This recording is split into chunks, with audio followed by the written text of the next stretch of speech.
Assalamualaikum warahmatullahi wabarakatuh. Kembali lagi bersama saya Gusnita dari kelas PM03 Program Studi Pendidikan Guru Sekolah Dasar Fakultas Ilmu Pendidikan Universitas Negeri Makassar. Pada video kali ini kita akan membahas mengenai atmosfer. Atmosfer itu apa ya? Istilah atmosfer berasal dari dua suku kata, yaitu atmos yang artinya uap atau gas, dan spaira yang artinya lapisan.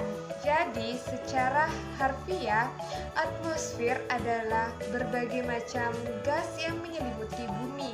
Partikel-partikel gas yang mengisi atmosfer yang terdiri dari 3 kelompok, yaitu udara kering, uap air, dan aerosol.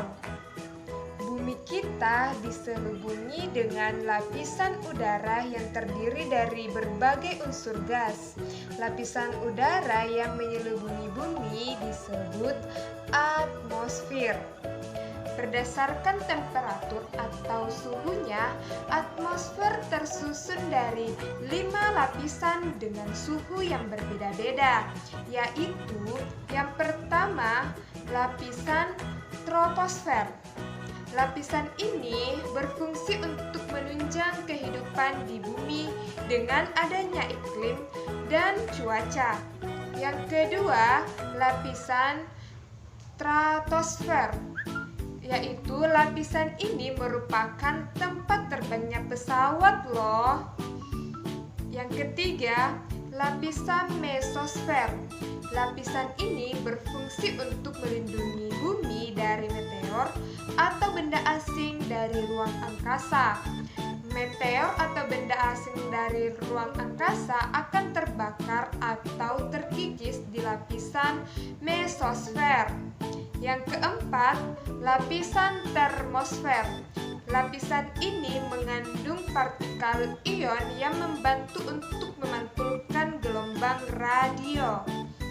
Dan yang kelima, lapisan eksosfer. Lapisan ini tempat terjadinya gerakan atom-atom secara tidak beraturan. Lapisan ini dijadikan sebagai tempat orbit satelit-satelit buatan manusia. Selanjutnya, fungsi atmosfer bagi bumi dan kehidupan. Atmosfer memiliki peran dan fungsi yang sangat penting bagi kehidupan makhluk hidup di bumi loh.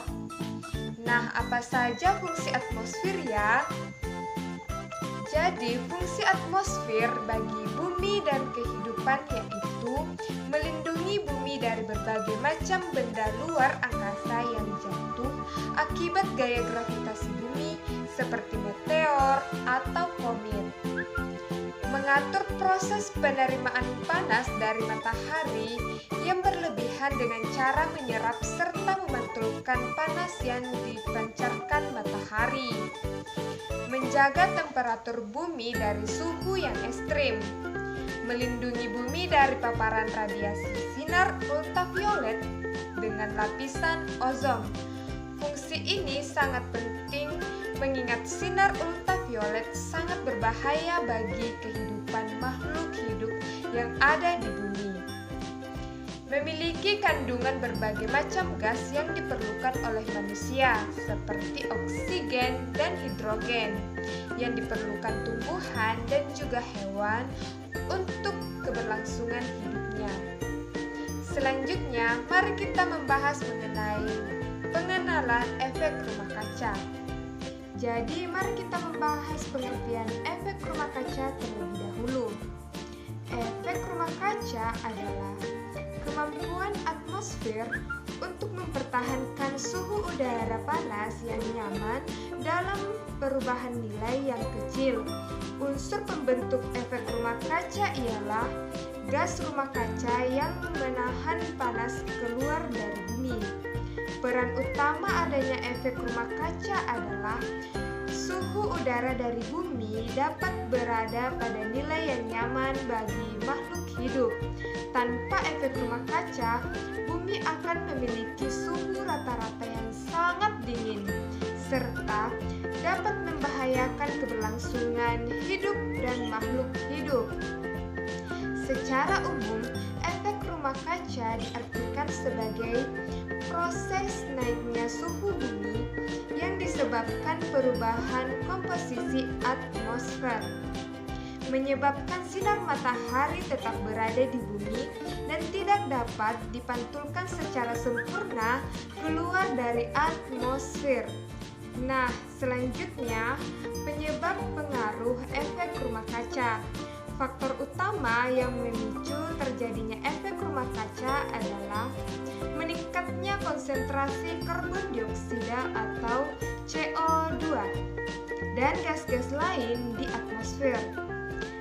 Peningkatan karbon dioksida atau CO2 di bumi disebabkan oleh banyaknya pembakaran bahan bakar minyak dan bahan sejenisnya. Selain itu, terjadinya penebangan liar dan pembakaran hutan, penggunaan bahan bakar fosil secara berlebihan, pencemaran laut, industri pertanian, limbah rumah tangga, dan industri peternakan. Selanjutnya, mekanisme terjadinya efek rumah kaca. Proses terjadinya efek rumah kaca ini berkaitan dengan daur aliran panas matahari.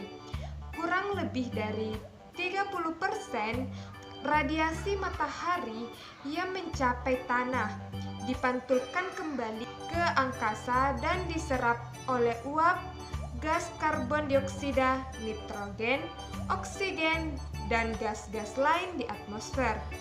Sisanya yang 70% diserap oleh tanah, laut, dan awan. Contoh yang dapat mengilustrasikan proses terjadinya efek rumah kaca adalah ketika kita berada dalam mobil dengan kaca tertutup yang sedang terparkir di bawah terik matahari, panas yang masuk melalui kaca mobil sebagian dipantulkan kembali keluar melalui kaca, tetapi sebagian lainnya terperangkap di dalam ruang mobil.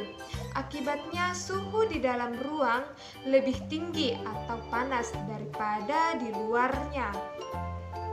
Nah, apa saja ya dampak yang ditimbulkan dari rumah kaca? Yang pertama, dampak efek rumah kaca adalah pemanasan global. Hal ini mengancam seluruh ekosistem akibat kenaikan suhu bumi. Yang kedua adalah mencairnya es di kutub yang juga mengancam ekosistem. Mencairnya es ini menyebabkan kenaikan air laut sehingga menenggelamkan daerah-daerah rendah. Yang ketiga, laut akan makin asam karena konsentrasi gas-gas rumah kaca yang meningkat.